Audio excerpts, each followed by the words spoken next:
하나님 말씀 보겠습니다. 고린도후서 12장 7절에서 10절 말씀 함께 보겠습니다. 고린도후서 12장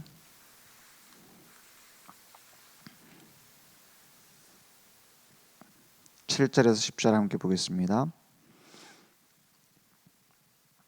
한 목소리로 합독하겠습니다. 여러 계시를 받은 것이 지극히 크므로 너무 자만하지 않게 하시려고 내 육체의 가시 곧 사탄의 사자를 주셨으니 이는 나를 쳐서 너무 자만하지 않게 하려 하심이라. 이것이 내게서 떠나가게 하기 위하여 내가 3번 주께 간구하였더니 나에게 이르시기를 내 은혜가 내게 족하도다. 이는 내 능력이 약한 데서 온전하여짐이라 하신지라. 그러므로 도리어 크게 기뻐함으로 나의 여러 약한 것들에 대하여 자랑하리니 이는 그리스도의 능력이 내게 머물게 하려 함이라. 그러므로 내가 그리스도를 위하여 약한 것들과 능욕과 궁핍과 박해와 곤고를 기뻐하노니 이는 내가 약한 그때에 강함이라. 아멘. 하나님께서는 지금도 어떤 사람을 쓰시느냐? 약한 자를 쓰신다, 강한 자를 쓰신다가 아니에요. 복음의 가치를 아는 사람 쓰십니다. 복음 앞에서 내 모든 걸 내려놓을 수 있어야 돼요. 지금 가라앉고 있는 배에 타 있는 사람이 점점 가라앉고 있어요. 큰 배가 가라앉고 있어요. 거기에 아무리 부자가 타 있어도, 아무리 대단한 학자가 타 있어도, 아무리 최고의 미모의 여배우가 타 있을지라도 가라앉으면 끝입니다. 그죠? 그래서 구조대가 건너오라는 거예요. 구조선에 타야 된다는 거예요. 근데 거기서 내가 이런 배를 몇백 개를 살 수 있는 돈이 있는데 내가 왜 구조대를 따라가야 되느냐? 가라앉아 죽어야 돼요. 그죠? 어쩔 수 없어요. 내가 지식을 총동원해갖고 생각해보니까 이 배가 가라앉는 건 말이 안 된다. 그 학자도 가라앉아 죽어야 돼요. 그죠? 아무리 아름답고 아무리 돈이 많고 아무리 지식이 많아도 가라앉는 배에 타 있으면 죽는다니까요. 그게 뭐냐? 하나님 떠나 있는 이 세상입니다. 가라앉고 있어요. 그 배가 가라앉고 있는지 모르게 서서히 가라앉고 있어요. 아무리 호화선에서 그 안에서 뭐 수영장도 있고 뭐 맛있는 음식도 많이 먹고 소용없습니다. 가라앉고 있으면은. 그게 인간의 모습입니다. 나도 모르게 죽어가고 있어요. 태어나 살아가는 게 아니라 사실은 죽어가고 있는 겁니다. 인간이 아무리 노력해도 빠져나올 수 없는 운명과도 같은 그런 상태예요. 죽어있는 상태예요. 그래서 건져내리라는 겁니다. 그 구조대가 온 것을 보고 은혜라 그래요. 나를 살리려고 온 거예요.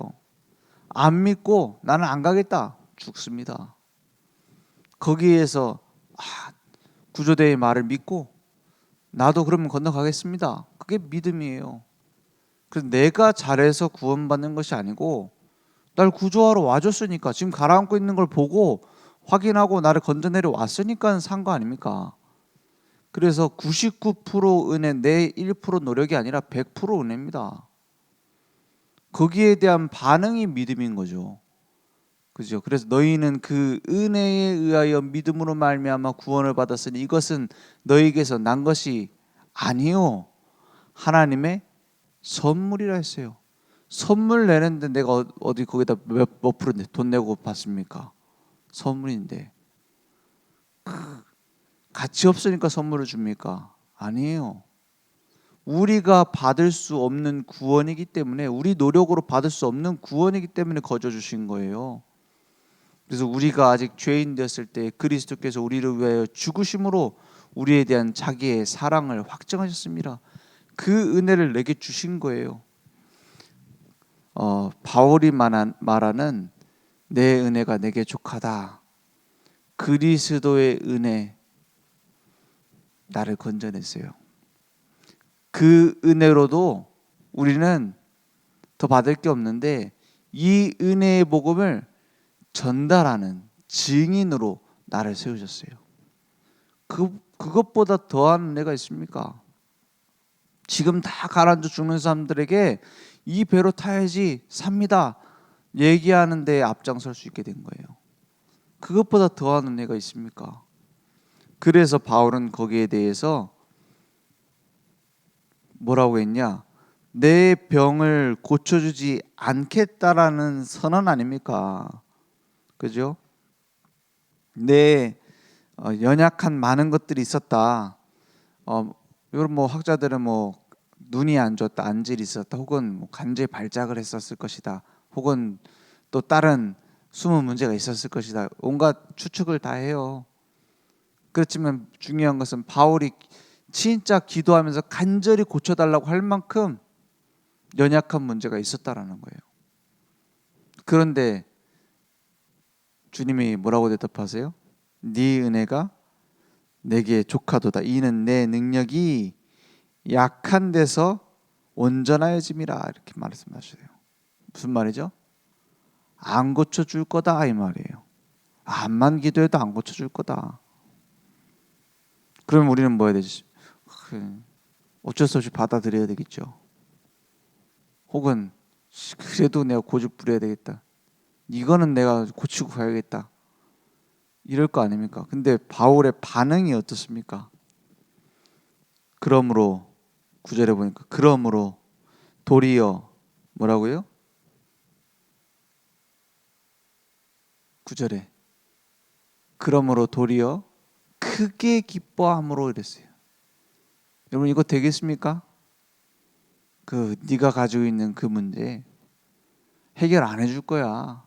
너한테 준 은혜가 좋게 내 능력은 너의 약한 데서 나타날 거야. 여러분 지금 막 꼭 그 문제만 좀 제발 해결됐으면 좋겠다 막 간절히 기도하고 있는데 그렇게 대답하면 뭐라고 하실 거예요? 야, 네 남편 안 바뀌어. 이렇게 대답해 주면 뭐라 할 겁니까? 야, 네 그 병 안 나을 거야. 네 지금 가난한 문제 해결 안 해줄 거야. 거기에 내 능력을 임하게 할 거야. 아유, 어쩔 수 없네요. 보통 안 그렇습니까? 안 그러면 막 그래도 그렇지. 이것만은 좀 해결해 주세요. 이거 해결돼야 좀 살겠습니다. 그러지 않겠습니까? 바울은 뭐라고요? 크게 기뻐함으로 했어요. 크게 기뻐함으로. 이게 복음의 사람입니다. 우리 교회에 막 이런 문제가 좀 해결됐으면 좋겠고 좀 내 마음대로 이렇게 됐으면 좋겠고 그거 그렇게 안 해줄 거야. 그럼 우리는 뭐라 그래요? 이게 복음을 위한 건데요. 복음을 위하여 내가 좀 건강해야 되는데요. 복음을 위하여 내가 좀 이거 치유돼야 되는데요. 복음을 위하여 이 문제 좀 해결돼야 되는데요. 전도해야 되는데요. 사람들이 뭐라 하겠습니까? 내가 이렇게 문제 많이 갖고 있는데 전도하면은 네 문제는 해결하라 이러지 않겠습니까? 이것 좀 해결해 주십시오. 라고 말할 필요가 없었어요. 크게 기뻐함으로 나의 여러 약한 한 문제도 아니에요. 여러 약한 것들에 대하여 자랑하리니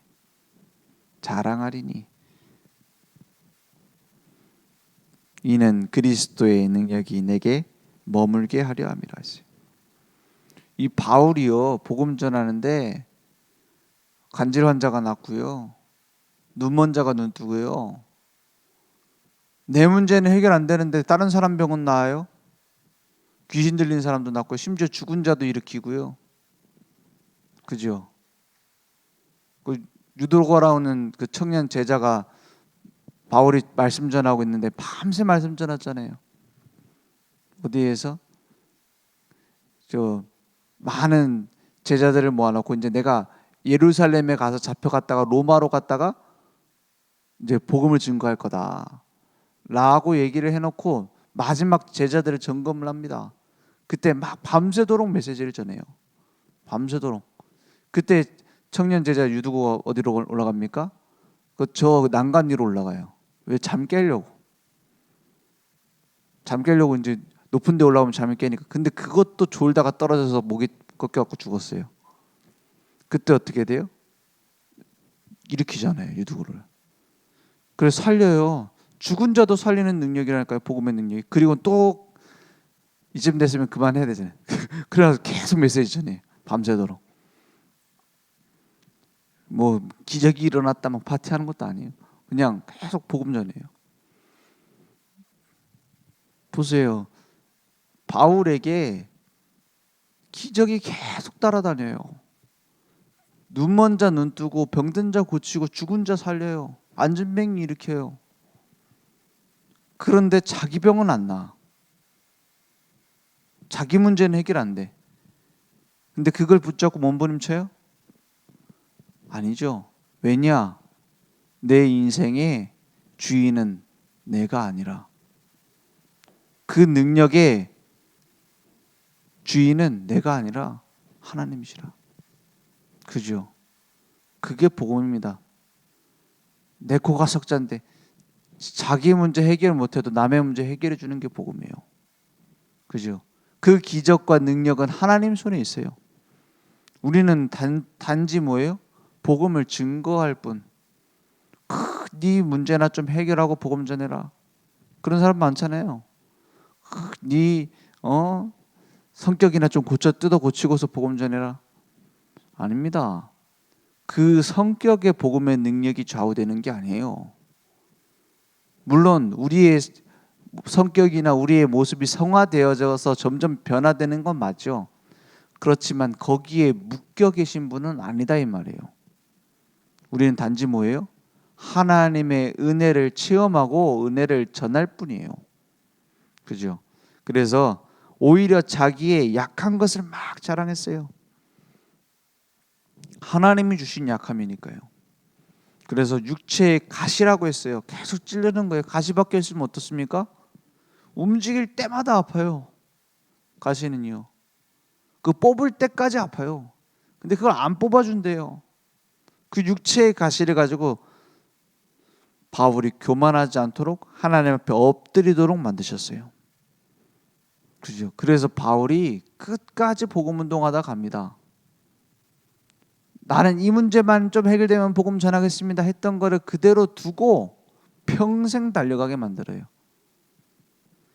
왜 그 이스라엘 백성이 광야길을 가는 동안에 여러 번 죽겠다 그래요. 뭐 때문에 죽겠대요? 배고파 죽겠다, 목말라 죽겠다, 태양이 뜨거워 죽겠다, 추워 죽겠다. 온갖 얘기를 다 해요. 우리가 예전에 그 애굽에 살 때는 마늘도 먹었는데 부추도 먹었는데 우리 돌아가고 싶다. 온갖 얘기를 다 합니다. 근데 그 죽겠다라고 하는 이스라엘의 불평대로 죽은 사람 한 명도 없어요. 놀랍죠? 아무도 안 굶어 죽었어요. 하늘에 만나가 내려가지고. 아무도 안 더워 죽었어요. 구름 기둥이 가려가지고. 아무도 안 추워 죽었어요. 불 기둥이 위에서 지키고 있어서. 뭐 때문에 죽어요? 불신앙해가지고 막 땅이 갈라져갖고 확 삼켜버리고요. 그죠? 막 불뱀에 물려 죽고요. 그래 죽었어요. 마치 네 말대로 되지 않을 거야라고, 네가 그 불평하는 그걸로 죽게 내버려 두지 않을 거야, 너의 말대로 되는 게 아니야 라고 보여주듯이 그것 때문에 죽은 사람 한 명도 없어요. 그죠? 하나님은 지금도 얘기합니다. 하나님 이것 좀 제발, 하나님 이 문제만 좀 해결되면, 그거 아니라고 말씀하실 거예요. 그죠? 너에게 필요한 건 복음이야. 그죠? 너에게 필요한 건 그리스도야. 너에게 필요한 건 그 문제 해결이 아니야. 너 인생 주인이 바뀌는 거야. 너에게 필요한 건 지금 답답한 그거 해결되는 게 아니야. 그리스도 안에 있는 참된 자유야 라고 말씀하고 계십니다. 그래서 하나님은 그 가시를 통해서 하나님 앞에 엎드리게 만드셨어요. 바울이 간절히 기도했던 그것이 그럼 헛된 것이었냐? 아닙니다. 은혜를 발견하고 그 은혜를 증거할, 담대히 복음 전할 증인으로 세워지는 과정. 그래서 문제 해결을 두고 기도하지 말라고 할 필요는 없습니다. 하지만 하나님의 자녀가 그 문제 해결을 위해서 기도했다. 그러면 하나님의 능력을 깨닫게 되고 하나님의 은혜를 깨닫게 돼요. 어떤 사람은 병 고침을 받아서 증인되고 어떤 사람은 평생 아파서 복음의 증인됩니다. 어떤 사람은 가난한 문제에서 나와서 그 부유해진 것을 가지고 복음을 증거하기도 하고 평생 가난하면서 고생하는 것처럼 보이면서 증인되기도 해요. 그건 하나님 마음이에요. 그것을 안 놓고 계속 붙잡고 있으면 불신자랑 똑같습니다. 그죠? 그래서 내 인생 내 것이 아니다 깨닫는 과정이에요. 왜 우리 가정보고만 한다고 이렇게 계속 기도하다 보면 주로 어디서 사인이 옵니까? 주로 문제가 터져갖고 사인이 와요. 갑자기 우리 할머니 그 심각한 병에 걸리셨대. 그때 사인이 와가지고 그때 딱 복음 증거하고 하나님 만나는 게 얼마나 많습니까? 그죠? 그 뒤에 병 고침 받고 안 받고는 하나님 마음이에요. 그러니까 우리가 생각하는 축복과 하나님이 생각하는 축복은 달라요. 우리가 생각하는 응답하고 하나님이 생각하는 응답은 달라요. 그죠? 우리가 생각하는 문제하고 하나님이 생각하는 문제도 다릅니다. 진짜 문제가 뭡니까? 복음 아닌 다른 거 붙잡고 몸부림치고 있잖아요. 그게 문제 아닙니까? 다른 복음으로 막 갈 때는 어떻게 해요? 너희들이 쉽게 넘어간다 그랬어요. 쉽게 받아들인다 했어요. 바울이. 어찌 다른 거짓 교사들, 거짓 복음을 듣고는 그렇게 쉽게 받아들이느냐? 은혜 받는 데 한참 더디면서. 그게 문제 아닙니까? 그래서 우리는 진짜 기도해야 될 이유, 진짜 복음 누려야 될, 복음 속에 집중할 이유, 그 안에, 그 은혜 안에 다 있기 때문입니다. 그래서 하나님의 침묵은 무응답이 아닙니다. 더 중요한 답을 준비하셨어요. 그래서 은혜의 방정식이라고 말씀하셨어요. 방정식 무슨 말입니까? 답이 있다 이 말입니다. 방정식 문제를 내놓고 답이 없으면 됩니까? 답을 찾는데 오래 걸릴 수도 있어요. 하지만 답이 있다라는 것을 신뢰하고 은혜 가운데 들어가는 겁니다. 그래서 우리의 약함은 그리스도의 능력이 임하는 장이 되고 우리의 약함을 부끄러워할 필요 없어요. 이제 우리가 부끄러워할 것은 뭐냐? 그것을 하나님께 맡기지 않는 거예요. 부끄러워해야 된다면 그것을 복음 앞에 가지고 오지 않는 거예요. 아사 왕이 그렇게 많이 쓰임 받았던 사람이 막 종교 개혁을 하고요. 자기 어머니도 우상 숭배하니까 폐위시키고 막 단호한 모습으로 막 개혁을 하잖아요. 그런데도 언제요? 내가 응답을 받았다. 내가 좀 승리했다. 이때 넘어져 버리잖아요. 내가 좀 하나님 믿는다. 선지자가 와서 얘기하는데 선지자 가둬버려요. 왜요? 내가 하나님 믿는데. 그죠? 다윗이 언제 범죄예요? 우리가 이제 막 나라가 하나님 축복을 해주고 인구조사 해보니까 막 성장했고 그럴 때 뭐가 보이냐면 바세바가 보이잖아요. 그때 범죄하게 되잖아요. 이제 내가 전쟁 안 나가도 되고 부하들만 보내도 상관없고 그때 범죄한다니까요. 그래서 바울이 평생 쓰임 받았던 데에는 그런 이유도 있을 겁니다. 자기의 약함, 자기의 연약함, 자기의 질병, 문제 속에서 계속 하나님께 집중한 거예요. 그럼 아파야 된단 말입니까? 고통스러워야 된단 말입니까? 아니에요. 한 가지입니다.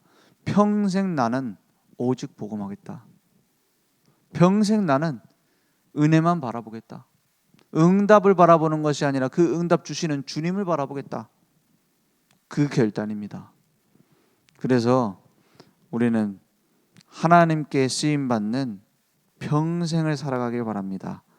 그래서 고난 속에서 오히려 은혜를 발견하고 내가 약할 때에 오히려 그 속에 하나님의 강하심을 발견하는, 그래서 오직 복음으로 새롭게 시작하는 증인들 되길 바랍니다. 그래서 오직 말씀만 따라가는 거예요. 오직 말씀만이 나의 최고의 무기고 승리하는 답입니다. 오직 성령 충만만이 나를 변화시킬 수 있어요. 오직 복음으로 하나님이 함께 하심을 누리고 오직 말씀으로 하나님이 응답을 이루어 가시는 것을 보고 오직 성령 충만 기도 속에서 영원한 작품 증인으로 쓰임 받는 시작이 되길 바랍니다. 기도하겠습니다. 하나님 감사합니다. 우리의 삶의 유일한 답 예수 그리스도, 그 언약으로 날마다 우리 인생이 하나님 앞에 엎드려질 수 있도록 역사해 주옵소서. 우리에게 24시간 하나님의 은혜가 필요합니다.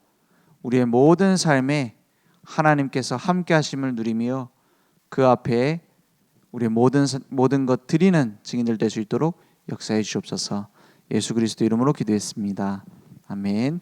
하늘에 계신 우리 아버지여, 이름이 거룩히 여김을 받으시오며 나라의 임하옵시며 뜻이 하늘에서 이룬 것 같이 땅에서도 이루어지리이다. 오늘날 우리에게 일용할 양식을 주옵시고 우리가 우리에게 죄 지은 자를 사하여 준 것 같이 우리 죄를 사하여 주옵시고 우리를 시험에 들게 하지 마옵시고 다만 악에서 구하옵소서. 대개 나라와 권세와 영광이 아버지께 영원히 싸움나이다. 아멘.